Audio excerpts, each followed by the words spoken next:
ঢাকা মানে গাড়ির কালো ধোঁয়া, ঢাকা মানে যানজট লেগে থাকা, ঢাকা মানে কংক্রিটের দালান, ঢাকা মানে ঘনবসতিপূর্ণ ব্যস্ততম এক নগরীর নাম। এই ঢাকার ভেতরেই রয়েছে সাফারি পার্কের মতো সবুজে ঘেরা অন্য একটি জগৎ, যা অনেকেরই অজানা। বন্ধুরা, স্বাগতম আজকের ব্লগে। আজকে আমরা ঘুরে দেখব ঢাকার অনন্য সুন্দর এক সবুজ ঠিকানা, জাতীয় botanical garden. Yes, we are talking about the Dhaka Botanical Garden, also known as National Botanical Garden of Bangladesh. Google ম্যাপে দেখেন এই বোটানিক্যাল গার্ডেনের অবস্থান।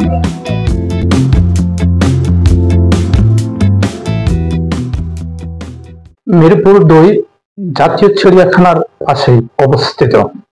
বোটানিক্যাল গার্ডেন পরিচালনা করে বন ও পরিবেশ মন্ত্রণালয়ের অধীন বাংলাদেশ বন বিভাগ। Dhaka Botanical Garden is not just a tourist spot. Then let's start the video. চলুন তাইলে শুরু থেকেই শুরু করি।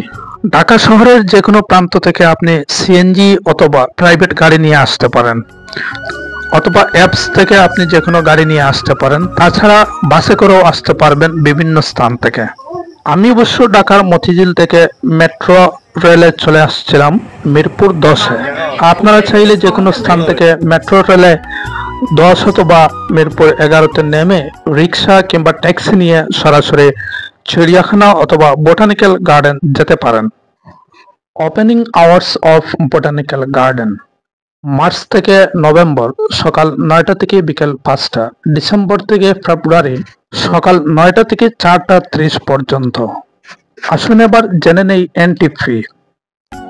বয়স্কদের জন্য এন্ট্রি ফি 30 টাকা, 6 থেকে 12 বছরের বাচ্চাদের জন্য 15 টাকা। একদম ফ্রি এন্ট্রি হচ্ছে 5 বছরের নিচের বাচ্চাদের জন্য, আর বিদেশি পর্যটকদের জন্য 500 টাকা। এখানে রয়েছে প্রায় 950টি প্রজাতির উদ্ভিদ। এসব উদ্ভিদের মধ্যে রয়েছে ফুল, ফল, লতা, ঔষধি গাছ সহ নানাবিধ উদ্ভিদ। অস্ট্রেলিয়ার সিলভার ওক, জ্যাকারান্ডা, টেবেবুইয়া, জাপানের কর্পূর গাছ, মালয়েশিয়ার অয়েল পাম, থাইল্যান্ডের রামবুটান। এনাদার্স কালেকশনের মধ্যে রয়েছে অশোক, বাওবাব, তসবি গাছ, ফান কড়ই, থুন, ক্যাশিয়া, চেরি গাছ, মহুয়া, নাগেশ্বর, বহেড়া, এন্থোরিয়াম, হিজল, সেগুন, মেহগনি, রাজকড়ই, আকাশমণি সহ বিভিন্ন ধরনের উদ্ভিদ। গার্ডেনের ভিতর প্রবেশ করার পর কিছু দূর সামনে গিয়ে হাতের ডান দিকে পেয়ে যাবেন এই সেই স্বচ্ছ পানির সুন্দর এই লেকটি, যার চারিদিকে রয়েছে বিভিন্ন প্রজাতির ঘাস, আর এত সুন্দরভাবে অনেকগুলো গাছে ফুল ফুটে আছে, যা আপনার মন অবশ্যই কেড়ে নিবে। অন্যদিকে এই লেকের উপর নির্মিত সেই ব্রিজ, যেখানে দাঁড়িয়ে আপনি লেকের সৌন্দর্য উপভোগ করতে পারবেন। লেকের চারিদিকে ওয়াকিং ওয়ে থাকার কারণে আপনি চারিদিকে ঘুরে লেকের সৌন্দর্য এবং বোটানিক্যাল গার্ডেনের মনোমুগ্ধকর সেই পরিবেশ উপভোগ করতে পারবেন। Let's go explore the lake. নাম জানা অজানা পুরাতন এবং এই বড় বড় গাছগুলো প্রতিটি পর্যটকের দৃষ্টি আকৃষ্ট করে। এই হচ্ছে আমার ছোট ভাই ফাহিম। মিষ্টি হাসির সাথে হাত নাড়িয়ে সে আমাকে সাধুবাদ জানাচ্ছে।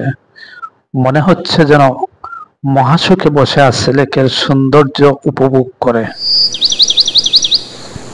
এর জন্য এক ঢাকা শহরের হিডেন ন্যাচারাল বিউটি। ঘুরে ঘুরে চলে এলাম এই লেকের উপর দাঁড়িয়ে থাকা ব্রিজের পাশে। ইচ্ছে ছিল ব্রিজের উপর দাঁড়িয়ে ফটোশুট করব, ভিডিও ক্যাচ করব, কিন্তু দুঃখের বিষয় হচ্ছে জানি না কেন ব্রিজের গেটটি বন্ধ ছিল। পর্যটকদের অনেকেই চারিদিকে বসার যে স্থানগুলো আছে সেগুলোতে বসে বসে এই সবুজের মধ্যে থাকা প্রাকৃতিক সৌন্দর্যকে এবং লেকের সৌন্দর্য উপভোগ করছেন। আর আমি ক্যামেরা নিয়ে চারিদিকে ঘুরছি আপনাদের জন্য ভিডিও প্রস্তুত করতে। কিন্তু কিছুক্ষণ হাঁটার পর যখন আমি ক্লান্ত হয়ে পড়ি, তখন গাছের ডালে উঠে বসে আরাম করতে থাকি। এই দৃশ্য দেখে অনেকে আবার মুস্কি মুস্কি হাসতে থাকেন, আর এই মুস্কি হাসিটা আমি অনেক ফিল করি। সন্ধ্যা গনিয়ে আসছে, সূর্য হেলিয়ে পড়েছে পশ্চিম আকাশে। তাই আমি লেকের পাড় ছেড়ে চলে যাচ্ছি গার্ডেনের অন্য প্রান্তে।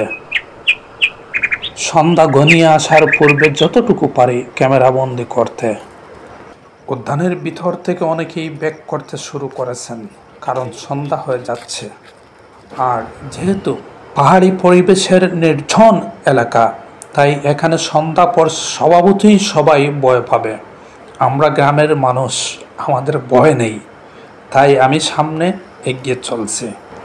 সুখের আড়ালে এখনও অনেক কিছু রয়ে গেছে দেখার বাকি, কিন্তু আমি অ্যাটলিস্ট পুরুষ শাপলা বিল দেখবই। শহরে যারা বাস করেন সুযোগ করে একদিন এসে ঘুরে যান পাখিদের এই রাজ্য থেকে।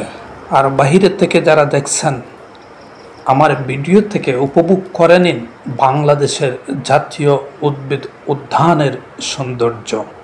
খানিকের জন্য হলেও মনে হবে আপনি যেন সুন্দরবনে ঘুরছেন।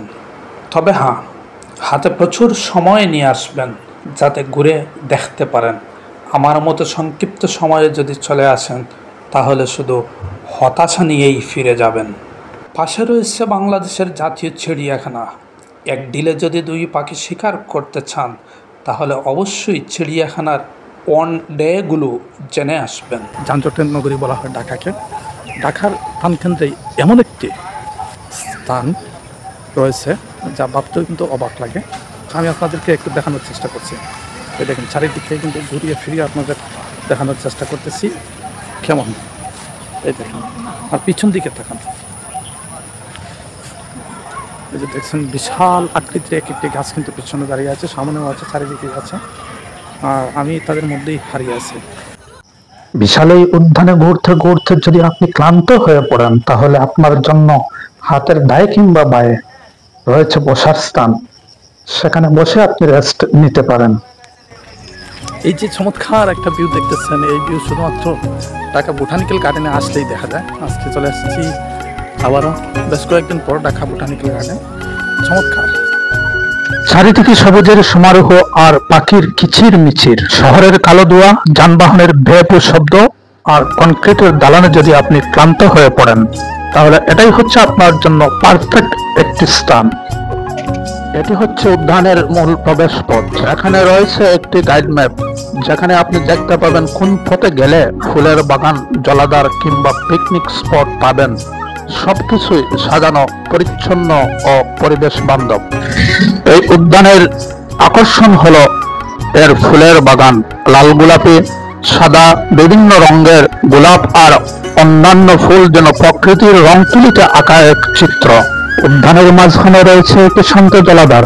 জলের উপর তৈরি করা হয়েছে একটি রঙিন প্ল্যাটফর্ম, যেখানে দাঁড়িয়ে আপনি উপভোগ করতে পারেন প্রকৃতির নিঃশব্দ সৌন্দর্য। পানিতে ফুটে থাকা শাপলা ফুল আর তার প্রতিবিম্ব যেন এক স্বপ্নের দৃশ্য। তরলতা দিয়ে তৈরি এই গেট পেরিলেই পেয়ে যাবেন পুরুষ শাপলা বিল। এই উদ্যান শুধু ঘুরে দেখার জায়গা নয়, বরং ফটোগ্রাফির এক স্বর্গ। প্রতিটি কোণ, প্রতিটি ফুল, প্রতিটি প্রতিফলন সবই যেন ক্যামেরায় বন্দি করার মতো। দেশে কিংবা বিদেশে আর কোথাও থাক কিংবা না থাক, বোটানিক্যাল গার্ডেনে ঠিকই আছে এই যে পুরুষ শাপলা বিল। এই শাপলাগুলো নাকি পুরুষ শাপলা। আমি ইতিপূর্বে আর কখনো কোথাও দেখিনি। এই বোটানিক্যাল গার্ডেনে এসেই প্রথম দেখতে পেয়েছি এই সেই পুরুষ শাপলা, যার চারিদিকে ঘুরে ঘুরে কিন্তু আপনি শাপলা ফুলের সৌন্দর্য এবং এই লেকের সৌন্দর্য উপভোগ করতে পারেন। ভিডিওটি ভালো লেগে থাকলে অবশ্যই লাইক, কমেন্ট, শেয়ার দিতে ভুলবেন না।